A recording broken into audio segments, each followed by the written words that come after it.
Bonjour et bienvenue. Aujourd'hui, on se penche sur l'année 2005 à la télévision française. Bonjour. On a pas mal de sources, du Wikipédia sur l'année télé et les audiences, un forum avec des classements, et même le JT de France 2 du 8 juin 2005. Mhm. L'idée, c'est d'explorer un peu ce qui a marqué les écrans et l'actualité cette année-là. Alors, 2005, c'est vraiment une année charnière en fait.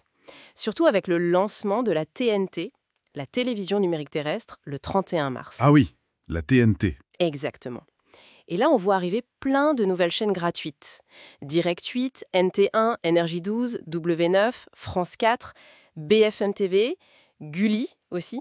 Donc logiquement, on s'attend à ce que le paysage télé change, se divise un peu. Ben oui, c'est le début théorique d'une fragmentation de l'audience. Plus de choix, quoi. Et pourtant, c'est là que ça devient fascinant.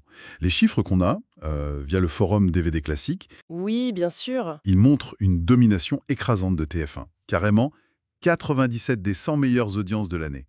C'est fou, non? Ah oui, c'est frappant. C'est un paradoxe, en effet. Alors que l'offre s'élargit, TF1 reste ultra puissante. Mais comment ils font alors? C'est quoi les programmes qui marchent si fort? TF1 capitalise sur des programmes très très fédérateurs. Le foot, évidemment, ça ne change pas. Toujours le foot? France-Chypre qualifie pour la Coupe du Monde, c'est l'audience numéro 1. 13,3 millions de téléspectateurs. Énorme. 13 millions? Et puis la fiction événementielle. Cet été-là, il y a Dolmen. Ah, Dolmen, oui, je m'en souviens. La saga de l'été. Voilà, un vrai phénomène. 6 épisodes dans le top 10 des audiences. Le final frôle les 13 millions aussi, juste derrière le foot. Incroyable.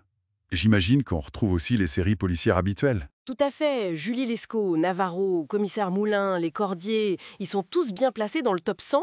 C'est vraiment les piliers de la chaîne à ce moment-là. Et l'info, le JT, ça rassemble encore. Ah oui, énormément. Le JT de 20 heures de PPDA, notamment celui du 7 novembre, en plein pendant les émeutes urbaines, Ah oui. il fait la 3e meilleure audience de l'année, presque 13 millions. Ça montre l'importance du JT comme rendez-vous. Même le JT de France 2 avec Béatrice Schoenberg fait une très belle audience dans le top 20. Donc, foot, fiction forte, JT. Le tiercé gagnant de TF1. On peut ajouter le divertissement. Les enfoirés sont toujours très hauts et les films comme Spider-Man ou Le Dîner de cons attirent beaucoup de monde sur TF1. Ça dresse le portrait d'une chaîne qui rassemble encore très largement. Mais 2005, ce n'est pas juste des chiffres télé. C'est aussi une ambiance, une société. Exactement. Et pour ça, ce fameux journal télévisé du 8 juin 2005, il est intéressant. Ah oui, il nous plonge directement dans l'actualité de l'époque. Ça commence fort avec la politique, le discours de politique générale de Dominique de Villepin, qui venait d'être nommé Premier ministre. Oui, avec sa bataille pour l'emploi comme axe principal. Et la mesure phare annoncée, c'est le CNE, le contrat nouvelle embauche. C'est ça. Pour les très petites entreprises, avec une période d'essai de 2 ans, ça avait fait beaucoup parler. J'imagine. Et le reportage montre bien les réactions contrastées, non? Tout à fait. À droite, plutôt un bon accueil à l'UMP, mais des réserves à l'UDF et surtout de vives critiques à gauche et chez les syndicats. Il craignait quoi principalement? La précarisation, une brèche dans le code du travail, c'est les mots qui revenaient. À cette période d'essai de 2 ans, ça inquiétait beaucoup. Et on voit aussi des réactions de citoyens partagées entre l'espoir et le scepticisme. C'est un bon reflet des tensions sociales de l'époque autour de l'emploi. Oui, et le JT aborde d'autres sujets, une manif à Chamonix contre les camions dans le tunnel du Mont-Blanc, Ah oui, l'environnement, déjà. le bac qui approche avec la lutte contre la triche, et puis des affaires judiciaires importantes, les marchés publics d'Île-de-France, l'extradition de Rachid Ramda pour les attentats de 95, l'affaire Tapi, C'est dense comme actualité. très dense. International aussi, avec l'instabilité en Bolivie, la guerre du gaz, et même des faits divers, sociétés, comme le débat sur l'anneau gastrique pour l'obésité. Et on voit même un peu de culture dans ce JT. Oui, une petite mention de Yen Tiersen, le compositeur d'Amélie Touzin, qui sortait un album.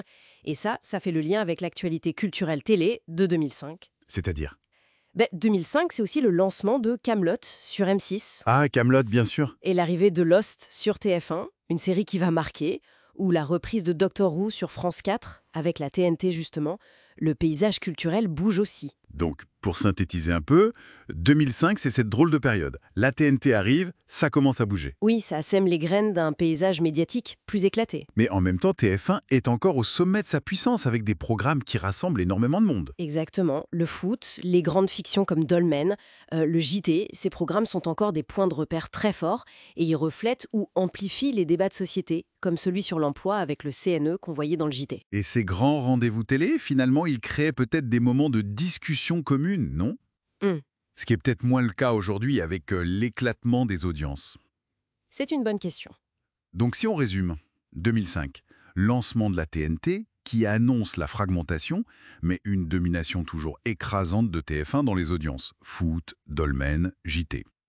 Et un aperçu des débats de l'époque via ce journal du 8 juin. Emploi, CNE, sécurité, justice.